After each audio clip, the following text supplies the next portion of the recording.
When I think about our solar system, I always picture as, well, something we pretty much understand. Right, the familiar lineup.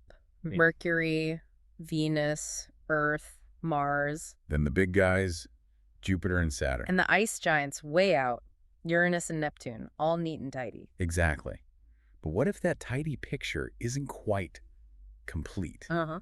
What if there's something else way out past Neptune hiding in the darkness? A giant planet. Yeah, maybe a giant planet. One we haven't seen directly, but maybe, just maybe, we're feeling its presence.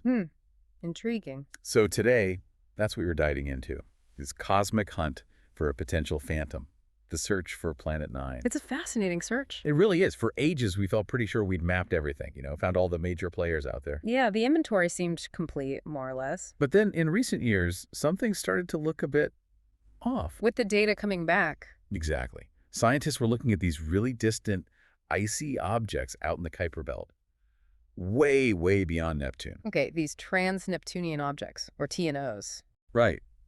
And they noticed this pattern in their orbits that just didn't seem random. What kind of pattern are we talking about? Well, these little worlds, things like Sedna and another one called 2012 VP113. Right, those really distant ones with the highly elliptical orbits. Their paths around the sun seemed skewed. Is that right? Skewed and clustered. They weren't pointing in random directions like you'd expect. They all seem to be pointing in roughly the same direction in space. Exactly.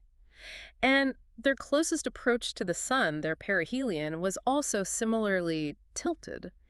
It defied what the known planet's gravity should be doing to them. So it felt like something else was pulling the strings out there. Precisely. It's like an unseen force was kind of shepherding them, like a massive, silent hand subtly guiding their dance way out in the dark. Okay, so if it's not the known planets, what's the leading idea? Well, the most logical explanation, the one that best fits these gravitational anomalies, is that there's another planet out there, a substantial one, undiscovered, lurking in the darkness. It's a big one. Big enough that its gravity is subtly shaping the orbits of all these smaller, distant bodies. That's what's creating the pattern we observe. So it's indirect evidence, but really compelling. Incredibly compelling. It's like finding footprints in the snow. You haven't seen the person, but you know they were there. That's a fantastic analogy, a cosmic fingerprint. So, okay, we have this strong hint. How do scientists actually look for it? Well, that's the challenge. I bet. It sounds like finding, I don't know, a single dark marble in a massive pitch-black warehouse. That's not far off, actually. We're talking about powerful telescopes, of course. Right. But this hypothetical Planet 9, based on the models, it's thought to be pretty big. Maybe several times the mass of Earth. Wow.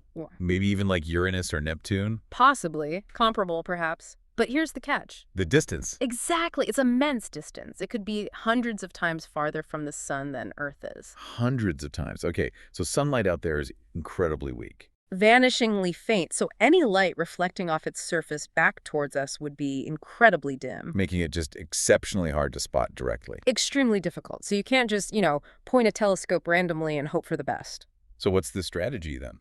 It relies heavily on those gravitational clues, those fingerprints we talked about. Scientists use complex computer simulations. Okay. They model the solar system, including the known planets and these distant objects, and then they add in a hypothetical Planet 9 with different masses, orbits, and locations. Trying to see which version best reproduces the weird clustering we actually see. Precisely.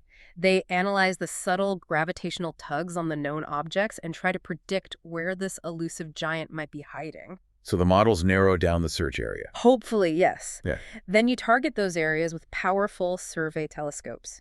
You're looking for the absolute faintest flicker of light, the slightest movement against the background of countless distant stars. A tiny dot moving incredibly slowly over time. Exactly. It's real detective work on a cosmic scale. Very painstaking. It sounds incredibly painstaking, demands huge amounts of patience, and I guess the best tech we have. Absolutely. Cutting-edge technology and, a lot of persistence. And I suppose every new survey, every new observation, it either gets us a bit closer, or sometimes it rolls out a region, forcing us back to refine the models. Back to the drawing board, as you say. Right. It's a process of elimination, too. But let's imagine they find it. What would that actually mean? The implications seem huge. Oh, they're profound. Finding a 9th major planet in our own solar system, it's, both incredibly exciting and kind of humbling. Humbling how? It just reminds us, doesn't it, that even here in our own cosmic backyard, there are still major mysteries waiting to be uncovered. We don't know everything. That's a great point. And beyond just adding a name to the list, what questions does it raise about Planet 9 itself? So many questions. What is it actually like? Is it, say, a frozen wasteland? A kind of super Earth or a mini Neptune? Or maybe a colossal ice giant?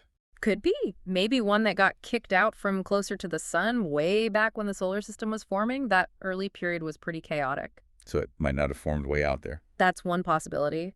Or did it form out in those distant cold reaches and it's just been orbiting silently ever since? Knowing which would tell us a lot, I guess. Absolutely. Its existence, and especially its origin story, could fundamentally reshape our understanding of how planetary systems form and evolve everywhere. How so?